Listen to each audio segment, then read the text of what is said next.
สบายดี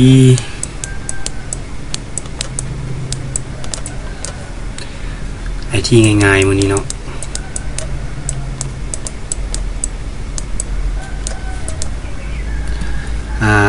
ตาม EP ที่แล้วนี้เนาะได้สอนเกี่ยวกับเรื่องคลีนเนาะหรือว่าทำความสะอาดไฟล์ขี้เหงื่อของโทรศัพท์แล้วมีคอมเมนต์มาตืมว่าให้ขอเป็น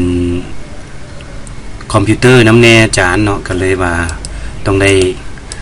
อิงตามคำขอแล้วก็ตาม recommend ของในเพจมาสเตอร์ของเฮาเลยเนาะตัวนี้เดี๋ยวเฮามาเบิ่งวิธีคลีนเฮ็ดให้คอมเฮามันไวขึ้นแล้วก็มีประสิทธิภาพขึ้นเติมโอเคอันที่1แม่นเฮามาเข้าที่this PC ของเฮาเลยเนาะ this PC ของเฮานี่ this PC ปึ๊บดับเบิลคลิกเข้าไปเนาะแล้วเฮาจะเห็นมันมีช่องCเป็นตัวช่องที่ว่าในการเก็บข้อมูลแล้วก็เป็นตัวที่เก็บระบบเนาะเฮ็ดให้คอมเฮาซ่าแล้วก็เฮ็ดให้คอมเฮามันฝืดแน่เนาะฉะนั้นถ้าว่าเป็นไปได้ก็ควรเฮ็ดเดือนละครั้งบ่หรือว่าเฮ็ดให้เป็นประจำเนาะก็คล้ายๆกับเฮาเมียนห้องบ่ปัดกวาดบ่ทำความสะอาดประมาณนี้เนาะก็คลิกขวาเนาะเลือกคลิกขวาแล้วเลือกใส่ property เลือกใส่ property ปึ๊บ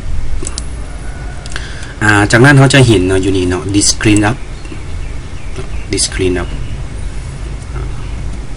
ก็คลิกใส่เนาะ this clean up ปึ๊บโอเคแล้วมันจะขึ้นมาเนาะว่า this clean up เนี่ยความหมายมันก็เป็นทำความสะอาดของนี่เนาะมันจะมีไฟล์ขี้เหงื่อไฟล์อย่างต่างๆที่ว่ามันเฮ็ดอยู่นี้เนาะตัวนี้มันเป็นเก็บบล็อกไฟล์เนาะเคลียร์แคชเนาะแคทต่างๆที่ว่ามันจะเก็บไว้ตัวนี้เขาก็ clean system ไฟล์เลยเนาะรอถ่าแป๊บนึงเนาะให้มันประเมินโอเคนอกจากนั้นมันก็ว่าเราต้องการจะลึกบอเนาะตัวนี้มันมีWindows Update Clean Up บอเนาะตัวนี้มัน3 กิกไปเนาะตัวบ่เราก็ลึกได้เลยเนาะลึกได้เลยตัวนี้ลึกได้เลยตัวใดที่มันเกิดมา temporary file ตัวนี้ก็เป็นไฟล์ลึกก็บ่เป็นหยังเนาะแล้วมันถ้าว่าตัวใดมันรันอยู่หรือมันเฮ็ดเวียกอยู่มันก็บ่สามารถที่จะลึกได้ตัวนี้โอเคจากนั้นกดโอเคเนาะจากนั้น delete เฉพาะเฮาเฮ็ด clean up แบบนี้แล้วไฟล์เฮาจะบ่เสียเนาะตัวนี้มันเป็นไฟล์ขี้เหงื่อเรียบร้อยแล้วบ่จำเป็นมาจะต้องเก็บไว้เนาะมันเฮาเห็นหลายครั้งที่ว่า คอมพิวเตอร์ของเฮาอัปเดตเนาะเราจะเห็นมันขึ้นอัปเดตแล้วมันเฮ็ดให้เก็บไฟล์ขี้เหงื่อไว้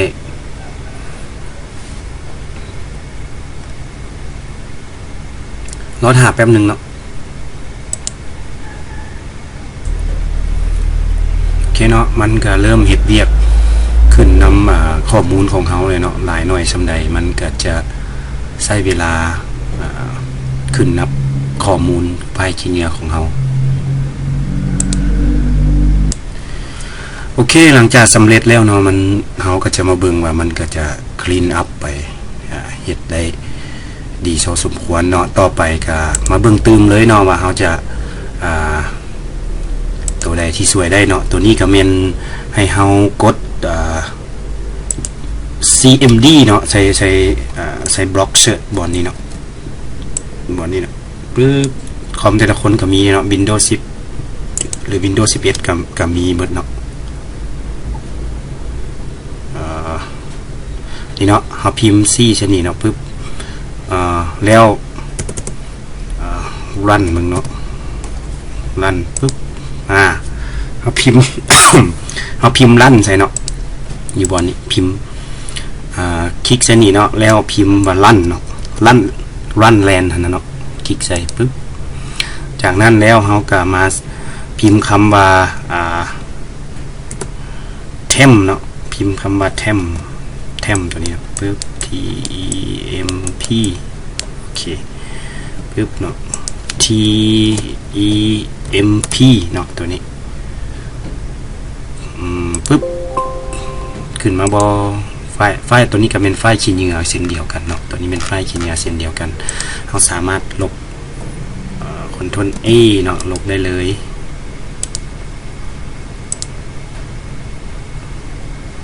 ตัวที่มันลบบ่ได้แมนมันยังเฮ็ดเวียกอยู่โอเคคือเก่าเนาะตัวนี้ก็เข้า run คือเก่าปึ๊บแต่ว่าตัวนี้เอาเปอร์เซ็นต์ใส่ทั้งหน้าเนาะแล้วก็เปอร์เซ็นต์ใส่ทั้งหลังตื่มอีกเนาะแทมตัวนี้เนาะกดโอเคตัวนี้เขากับ Ctrl A เนาะแล้วก็คลิกขวา delete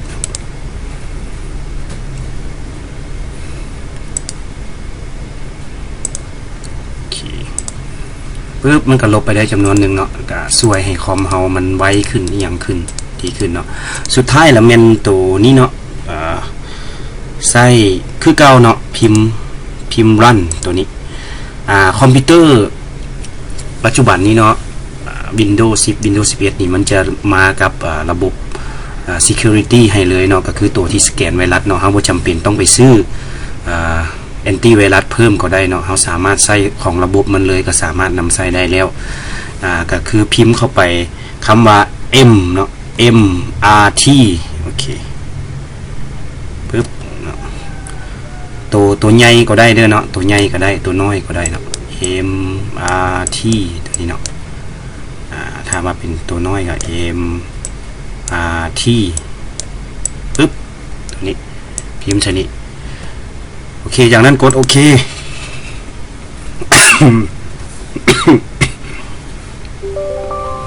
โอเคเนาะหลังจากนั้นระบบก็จะให้เขาเข้ามาที่ตัวสแกนโอเคเนาะปึ๊บป๊อปอัพขึ้นมา Microsoft Marquez Software Revolver Tool เนาะตัวนี้ปึ๊บโอเคตัวนี้เป็น Quick Scan เนาะ Quick Scan ถ้าว่าจะ Full Scan ถ้าว่าเขามีเวลาเปิดคอมไว้ดุนเนาะหรือสามารถเลือกตัวนี้ได้เนาะตัวนี้มันเลือกว่าเขาสิเอาซ่อง C บ่ซ่อง D ซ่องหยังเนาะส่วนว่าตัวนี้มันฟูลมันเอาเบิดเลยตัวนี้มัน Quick Scan มันจะหาโดยซ่อง C เนาะเป็นส่วนใหญ่ตัวที่ว่ามีอันตรายตัวระบบเนาะมีการโจมตีบ่มีอย่างต่างๆของซิสเต็มของคอมพิวเตอร์เนาะมันก็จะสแกนเนาะแต่ตัวนั้นแบบ Quick Scan เนาะหรือว่าสแกนไว้โอเคกด next เนาะมันก็จะไป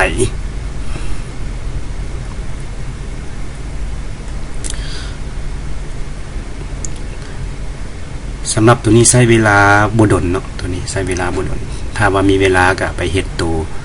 คัสตอมได้เนาะหรือว่าตัวฟูลเนาะ